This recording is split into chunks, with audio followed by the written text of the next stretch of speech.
Hey everyone, what's going on? If you've been firing up Madden 26 this week and wondering why your download queue suddenly flashed a small patch, you're not imagining it. EA pushed out update 1.009 that shows as 1.009 point on PS5 on November 6th. And while it's a quick one, it aims squarely at something that's been driving a lot of folks up a wall. Stability, performance, and a nagging setting that was kneecapping frame rates for some players, especially on PC. This isn't one of those feature-heavy title updates. It's more of a maintenance stop to keep the season running smoothly, and in a second, I'll explain exactly what changed, why it matters, and a few easy checks you can do so your game feels snappier the next time you hop into Franchise, Ultimate Team, or a head-to-head session. Let's start with the big pain point that sparked a ton of threads, tweets, and posts over the last couple of weeks. That mysterious performance hitching that kicked in when you were actually on the field. For a chunk of PC players, the culprit turned out to be a toggle buried in the visual feedback area of the settings menu. The on-field visual feedback option sounds harmless. It's mostly about informational overlays and cues, but something about how the game was handling it under the hood was causing heavy stutter and inconsistent frames for certain setups. EA acknowledged the issue publicly, and community workarounds started spreading like wildfire. People were turning that option off before launching a game and suddenly seeing their stutter drop way down. The patch that just rolled out addresses that bug, so you shouldn't need the workaround anymore. If you'd flipped it off, you can try resetting it to your preference and see if your performance holds steady now that the fix is in. Now, what didn't change? Core gameplay tuning stayed untouched this round.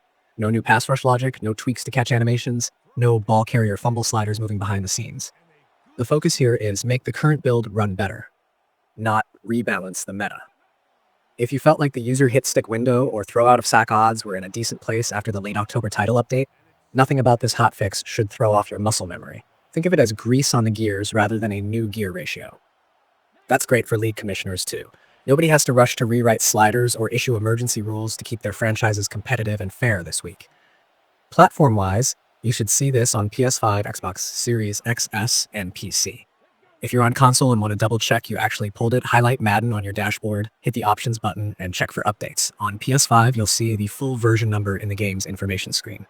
On Xbox, as long as automatic updates are on, it's likely already applied, but it never hurts to confirm. On PC, it'll depend on your storefront, Steam, EA app, Epic, but again, it's a small download and should be live everywhere as of November 6th.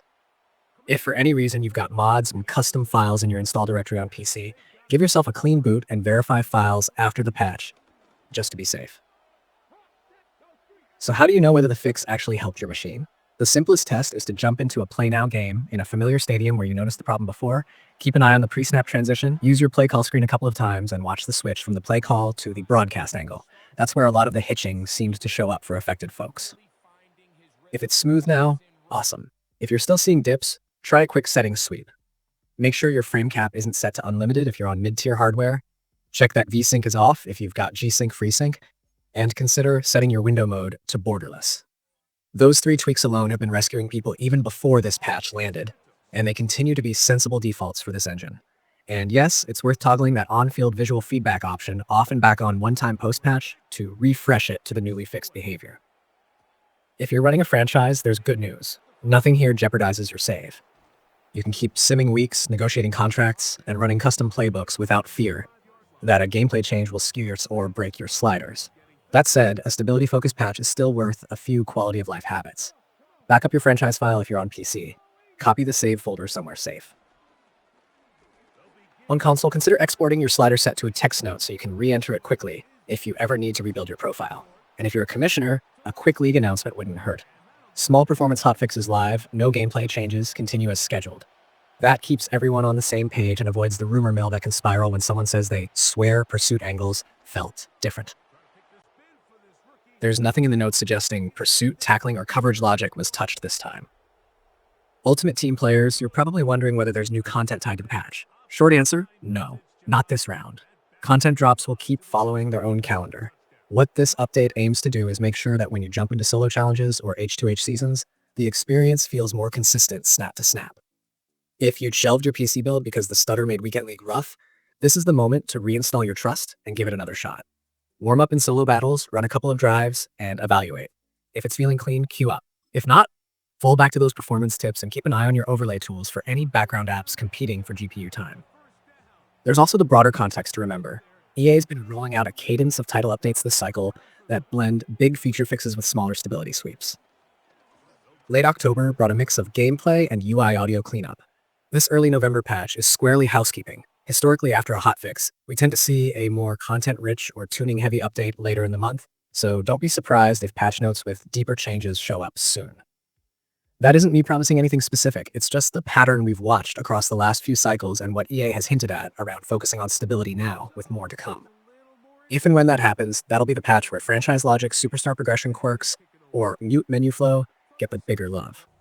Let's talk a bit about troubleshooting for anyone who still bumps into choppiness after the patch, because not every rig is the same and there's no shame in needing a couple more tweaks.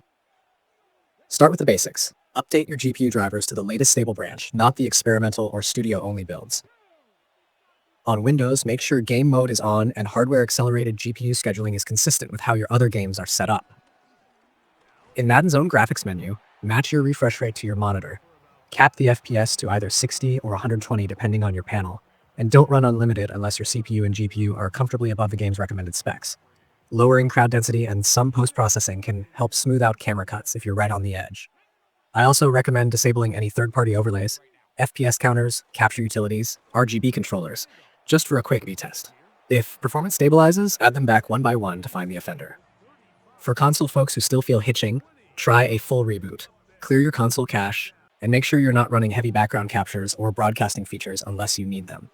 Rebuild database on PS5 is a little more involved, but it can clear out cruft that sometimes affects load times between menus.